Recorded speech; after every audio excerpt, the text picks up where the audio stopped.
اب یہ جو مشن میں نے آپ کے سامنے رکھا، ایک بنیادی مشن قرآن کی تبلیغ کرو، تبلیغ کرو، تبلیغ کرو، تبلیغ کرو۔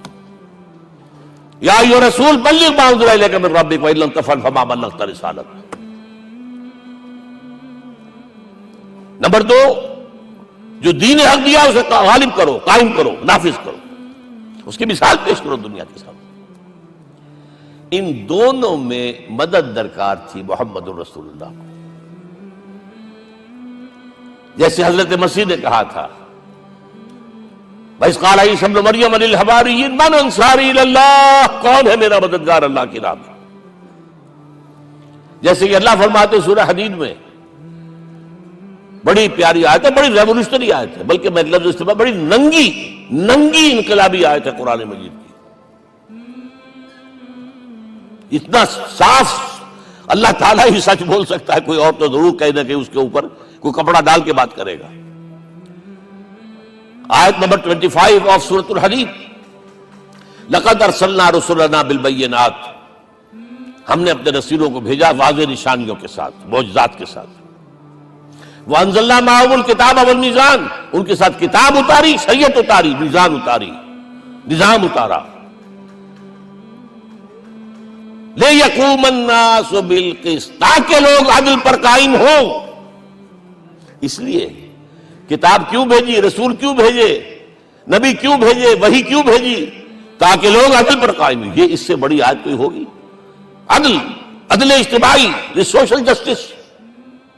اب اگلا ٹکڑا پڑھیے، وَأَنزَلْنَا الْحَدِيدَ، ہم نے لوہا بھی اتارا ہے، فِيهِ بَأْسٌ شَدِيدٌ، اس سے اسلحہ بنتا ہے، جنگی قوت ہے۔ وَلِيَعْلَمَ اللَّهُ مَن يَنصُرُهُ وَرُسُلَهُ بِالْغَيْبِ، اور اللہ دیکھ لینا چاہتا ہے کون ہے اس کے وفادار بندے جو لوہے کی طاقت کو ہاتھ میں لے کر اللہ اور اس کے رسول کی مدد کرتے ہیں۔ دین اللہ کا، اسے قائم کرنا اللہ کی مدد ہے، اسے قائم کرنا محمد کا فرض ہے، اس کے جد و جہد کرنا محمد کی مدد ہے صلی اللہ علیہ وسلم۔ یہ تھی نصرت، اور یہ نصرت آپ کو معلوم ہے حضور کی زندگی میں صحابہ کرام نے کی ہے کہ نہیں کی؟ جو شخص ایمان لایا فوراً داعی بن گیا، فوراً۔ ابو بکر ایمان لائے، اور 6 جو ہیں عشرہ مبشرہ میں سے چوٹی کے صحابہ، وہ ان کی دعوت پر ایمان لائے۔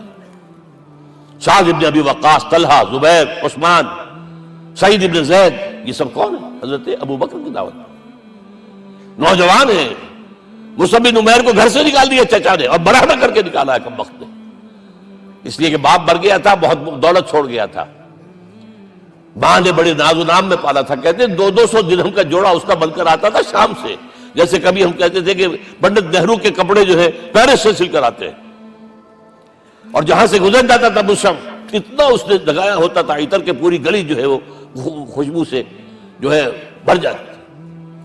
چچا نے بلایا، تم جو یہ گلچھرے کر رہے ہو اپنے باپ کی دولت پر نہ، اور تم اسے کہتے ہو کافر، نکل جاؤ گھر سے۔ وہ چلنے لگے، یہ بات ہے، ٹین ایجر، چلنے لگے۔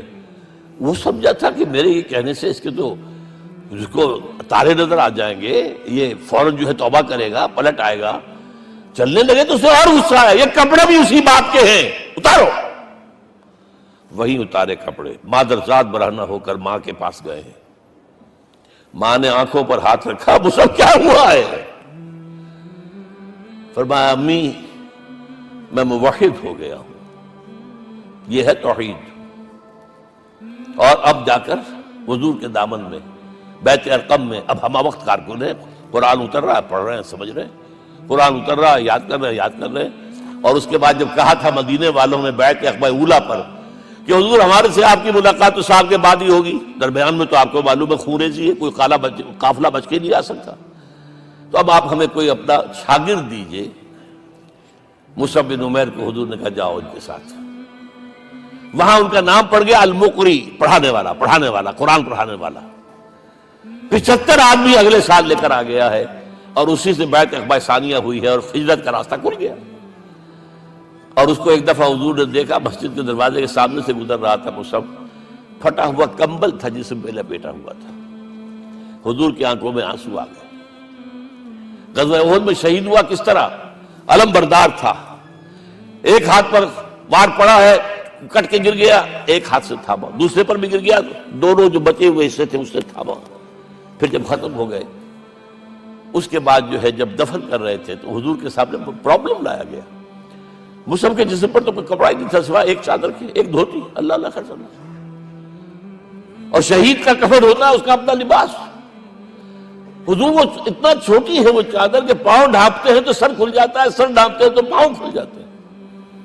فرمایا سر کو ڈھانپ دو کپڑے سے اور پیروں پر گھاس ڈال دو۔ That was the last dress which Musab got۔ تو یہ لوگ جو تھے محمد رسول اللہ والذین معہ، یہ ساتھی حضور کے جنہوں نے حضور کے مشن میں آپ کا ساتھ دیا۔ اور ایک خاص مرحلے کا تو میں آپ کے سامنے ذکر ہی کر دوں، اس لیے کہ دین کی اقامت، دین کا غلبہ، اس میں تو جہاد اور قتال آئے گا لا محالہ۔ Nobody is going to allow you to change the system۔ اگر سسٹم بدلتا ہے تو اس کے ساتھ جو مفادات بدلتے ہیں وہ ختم ہو جاتے ہیں، جو پریولیجز ہیں وہ ختم ہو جاتے ہیں۔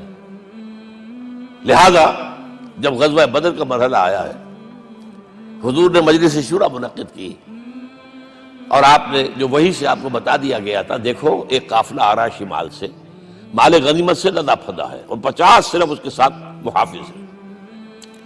ایک لشکر آ رہا ہے جنوب سے، گیل کانٹے سے لیس، اور اللہ نے وعدہ کیا ہے کہ ایک پر ضرور تمہیں فتح دے گا، بتاؤ کدھر چلے۔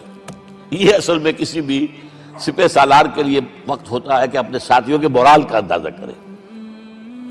کچھ ہوں گے ہم جیسے کمزور بھی، انہوں نے کہا کہ حضور پہلے قافلے کی طرف چلے، آسانی سے فتح بھی ہو جائے گی اور ہتھیار مل جائیں گے ہمیں، ہمارے پاس تو ہتھیار بھی نہیں ہے، گنتی کے لوگوں کے پاس تلواریں بھی نہیں سب کے پاس، تو 50 آدمیوں کے ہتھیار تو ملیں گے، پھر لشکر سے نپٹ لیں گے۔ اب حضور کہہ رہے ہیں اشیرونی اشیرونی اشیرونی۔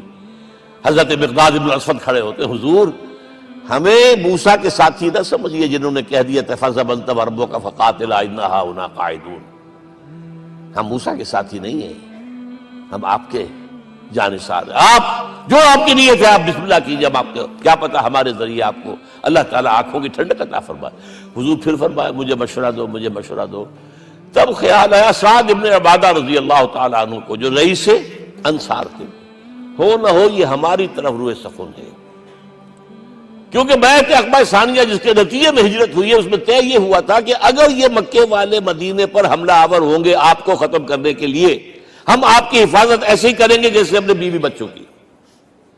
اور ابھی مدینے پر حملہ ہوا نہیں ہے، حضور پری ایمپٹ کر رہے ہیں، باہر نکل کے مقابلہ کرنا چاہ رہے ہیں، تو گویا کہ انصار کور نہیں ہوتے اس کے اندر، اس لیے بار بار اشیرونی، مجھے مشورہ دو۔ اب سعد بن عبادہ کھڑے ہوتے ہیں، کانک تعنینا یا رسول اللہ صلی اللہ علیہ وسلم، اے اللہ کے رسول شاید آپ کا روئے سخن ہماری جانب ہے، فإنا آمنا بک وصدقناک، ہم آپ پر ایمان لا چکے ہیں، ہم نے آپ کی تصدیق کی، اب ہمارے پاس چوائس کون سا ہے؟ اگر آپ آگے چلیں ہم پیچھے چلیں گے، اگر برق الغماد تک پہنچیں گے ہم اپنی اونٹنیوں کو دبلا کر دیں گے، یمن کا آخری شہر جو ہے برق الغماد، اور اگر آپ ساحل سمندر پر کھڑے ہو کر اپنی سواری سمندر میں ڈالیں گے ہم بھی ڈال دیں۔ بہرحال یہ مراحل ہیں کہ جن سے گزر کر حضور نے اللہ کے دین کو غالب کیا اور قائم کیا، اور اس ہر سطح پر، ہر مرحلے پر صحابہ کرام نے آپ کا ساتھ دیا، جہاں آپ کا پسینہ گرا وہاں انہوں نے اپنی خون کی ندیاں بہا دی۔ محمد رسول اللہ والذین معہ اشداء علی الکفار رحماء بینہم، یہ ہے در حقیقت عظمت محمد صلی اللہ علیہ وسلم۔